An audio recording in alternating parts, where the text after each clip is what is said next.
Mən və sizə ilahi təqvaya riayət etməyi tövsiyə edirəm.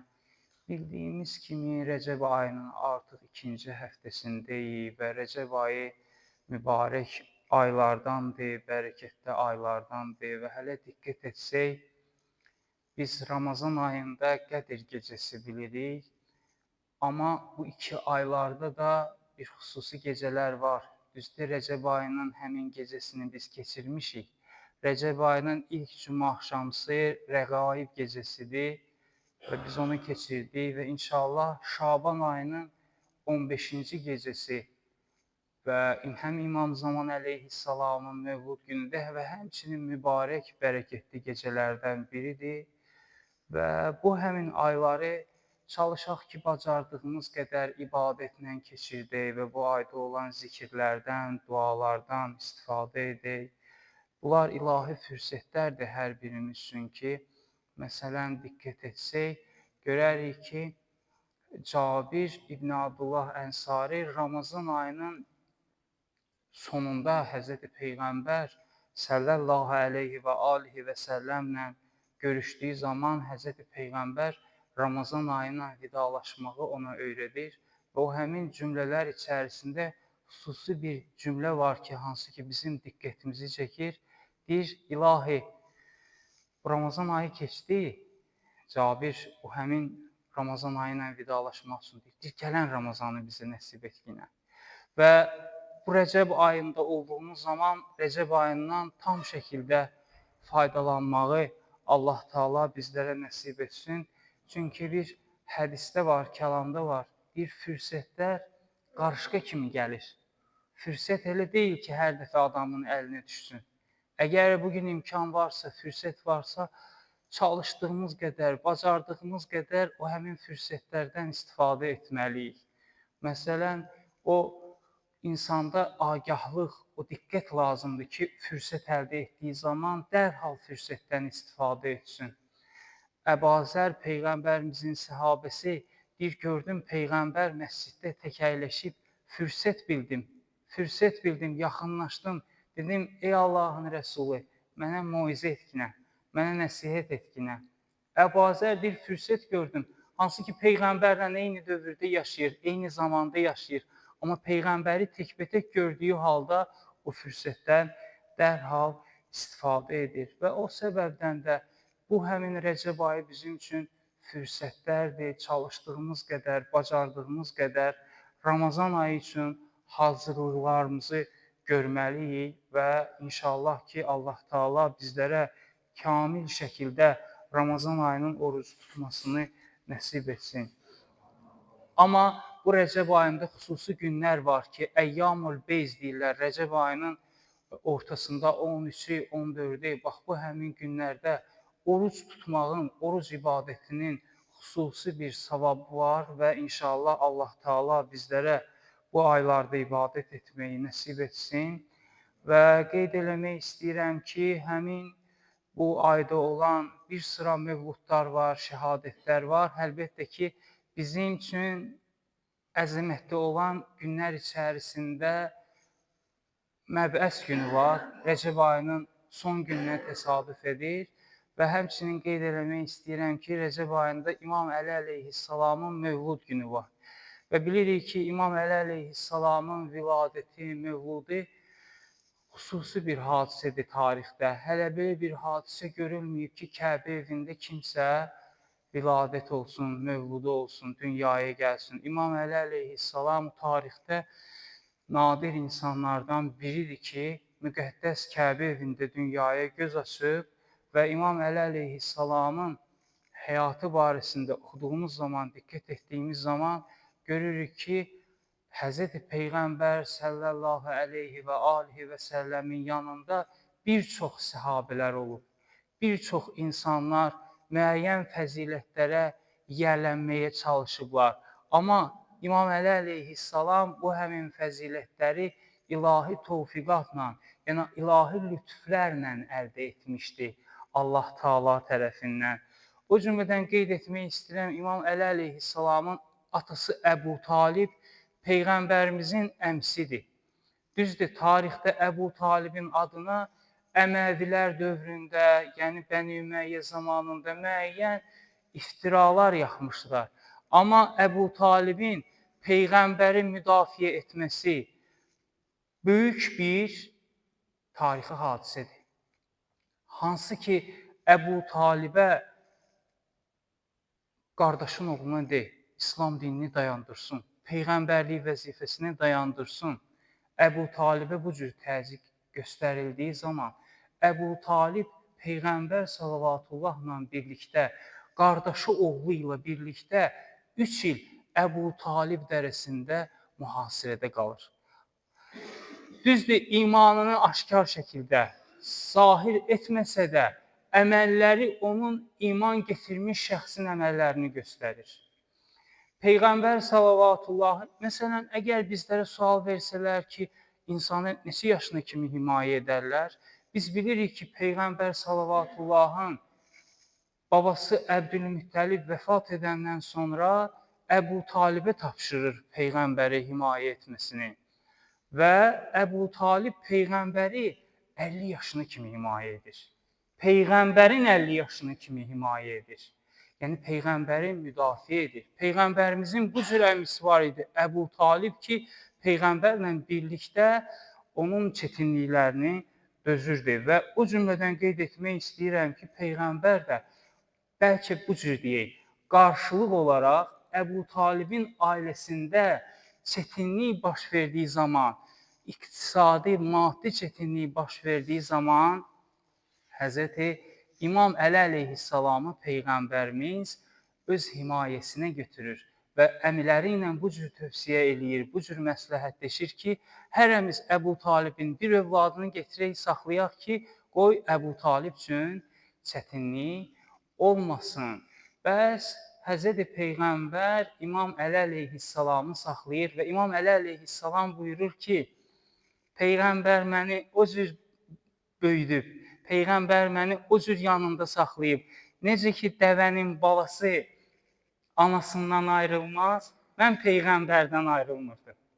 Mən Peyğəmbərlə birlikdə idim. Əmirəl-Möminin bu cür deyir, İmam Əli əleyhissalam bu cür deyir. Mən Peyğəmbər salavatullahla birlikdə idim.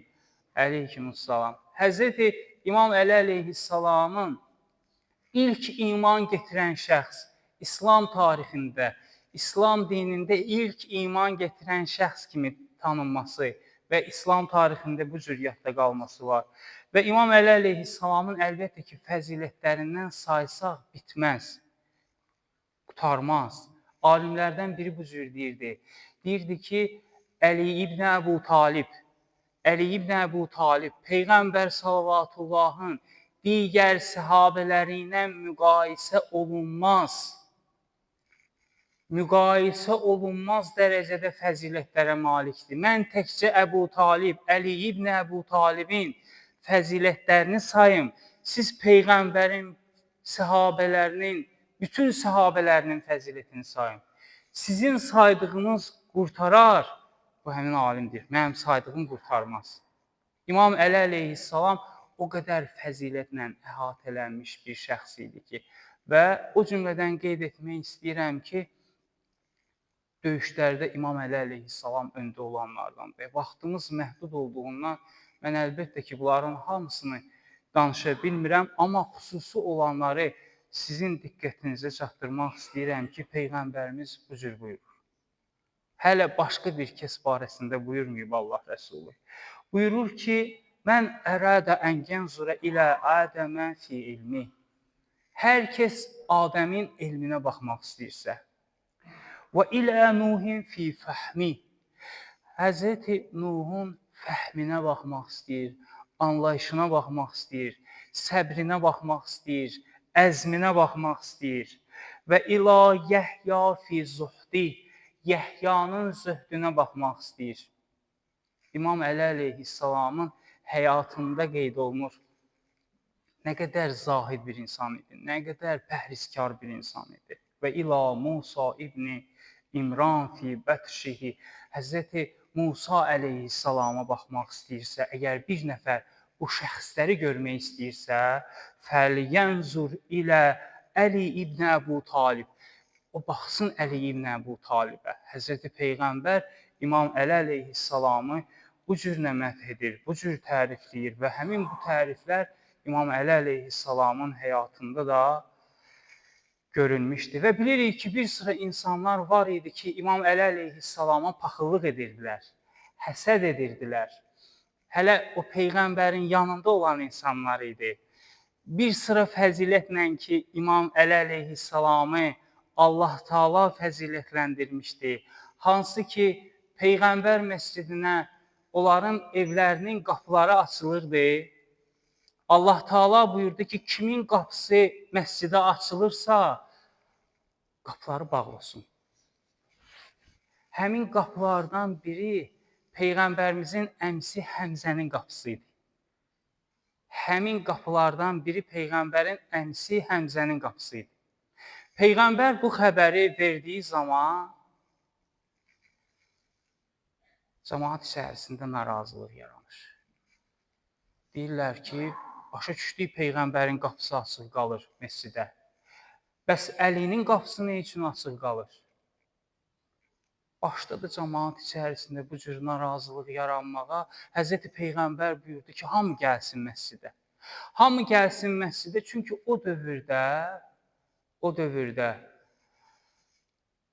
bütün əsas məsələlər məsciddə həll olunurdu. Peyğəmbərimiz buyurdu ki, ay cəmaət, ay müsəlmanlar, bu həmin əmri mən verməmişəm. Buna Allah Taala buyurub ki, mənlə Əlinin qapısından başqa bütün qapılar, məscidə açılan qapılar bağlı qalsın. Və ondan başqa İslam tarixində bəzi tarixçilər və bəzi məzhəblərin öyüb məth etdiyi şəxslər var ki, onlar heç bu məthiyyəyə layiq deyirlər. Və düzdür, İslam dinində hansısa bir döyüşlərdə iştirak etməsinə baxmayaraq, onlar bu həmin uca zirvəyə qaldırılmasına layiq deyirlər. Onlardan biri də Xalid ibn Vəliddir. Əli əleyhissalamdan açıq-aşkar düşmənçilik edən şəxslərdən idi. Peyğəmbər zamanında neçə səhabələr var idi ki, görürdü ki, həqiqətən Allah Rəsulu Peyğəmbər İmam Əli əleyhissalama nə qədər etimad edir, nə qədər inanır, nə qədər inan bəsləyir və bunu həzm edə bilmirdilər. Və günlərin birində Həccətül Vidada Həzrəti Peyğəmbər İmam Əli əleyhissalamı Yəmənə göndərir. O Yəmən cəmaatından xümus zəkat toplamasına görə və o həmin şəxslərdən biri İmam Əli əleyhissalama deyir yol boyu ki, mənə o həmin xümus zəkatdan payımı verginə. İmam Əli buyurur ki, Peyğəmbər sallavatullahın yanına çatarıq, mən Beytulmalı Peyğəmbərə təslim edərəm, Peyğəmbər ondan sonra kimə nə qədər vermək istəyirsə verər. Mən sənə buradan heç nə verməyəcəm. Ta yol boyu bu İmam Əli əleyhissalama bu sözləri deyir və daha sonra İmam Əli və bu həmin şəxslərlə birlikdə Peyğəmbər sallavatullahın yanına çatdıqları zaman bu adam Peyğəmbərə, İmam Əliyə, Əlidən şikayət edir. Peyğəmbərə şikayət edir İmam Əlidən. Həzrəti Peyğəmbər bir dəfə danışmır, üzünü çevirir. İkinci dəfə yenə təkrar edir. Peyğəmbər yenə üzünü çevirir. Üçüncü dəfə təkrar edəndə Həzrəti Peyğəmbər buyurur ki, Əliyyun minni və ənə min Əli. Əli məndəndir, mən də Əlidənəm. Yəni, Əli ki, sənə neyniyib, mən də sənə onu edərdim. Yəni, sən mənə Əlidən şikayət etməginəm və həqiqətən bilirik ki, Peyğəmbərimiz üçün nə qədər Əli əleyhissalam ən əziz adam idi ki, Həzrət Meyraca gedir. Meyraca getdiyi zaman Allah Taala Peyğəmbər sallavatullahla İmam Əli əleyhissalamın səsi ilə danışır. İmam Əli əleyhissalamın səsi ilə danışır. Və həqiqətən Allah Taala yanında İmam Əli əleyhissalamın xüsusi bir məqamı var. Və bu sözümlə tamamlayıram. Günlərin birində İmam Əli əleyhissalam Peyğəmbər sallavatullahın yanına gəlir, deyir, ey Allahın Rəsulu, ey əzizim, Peyğəmbərə buyurur, mənim üçün Allahdan bağışlanmaq diləginə. İmam Əli Peyğəmbərə bu cür deyir. Peyğəmbərə deyir ki, mənim üçün Allahdan bağışlanmaq dilinə. Həzrəti Peyğəmbər buyurur, Allahümmə İğfir li Əli bihaqqi Əli. İlahi, səni and verirəm Əlinin haqqına, Əlini bağışlayına. Və biz Allahı and veririk İmam Əlinin haqqına. Allah yanında hörməti olanların yanına Allah Taala bizi də bağışlasın, rəhm eləsin. Allah Taalanı and veririk öz izzət və cəlalına. Bu əziz günləri bütün İslam ümmətinə Allah Taala mübarək qərar versin. Allaha and veririk öz böyüklüyü hörmətinə bizi bəndəlikdən kənar etməsin. Allah Taala inşallah qəlbimizi Quran nuru ilə, iman nuru ilə münəvvər etsin. Allah Taala aqibətimizi xeyirli etsin. Allah Taala dünya və axirətimizi salamat etsin. Dünya və axirət çətinliklərindən bizlərə və bütün müsəlmanlara nicat versin. Allaha and veririk öz böyüklüyünə xatir. Allah Taala şəhidlərimizə rəhmət etsin. Qazilərimizə şəfa versin. Allah Taala şəhidlərimizin ailələrinə, balalarına can sağlığı hifz eləsin. Allah Taala hərbiçilərimizi, əsgərlərimizi, vətənimizi, torpağımızı qoruyanları öz nuru ilə hifz etsin. Allah Taala elimizi, obamızı, xalqımızı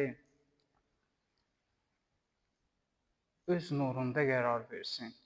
Allah Taala bizim ölkəmizdə, dünyanın hər bir yerində sülh və əmin-amanlıq bərqərar etsin.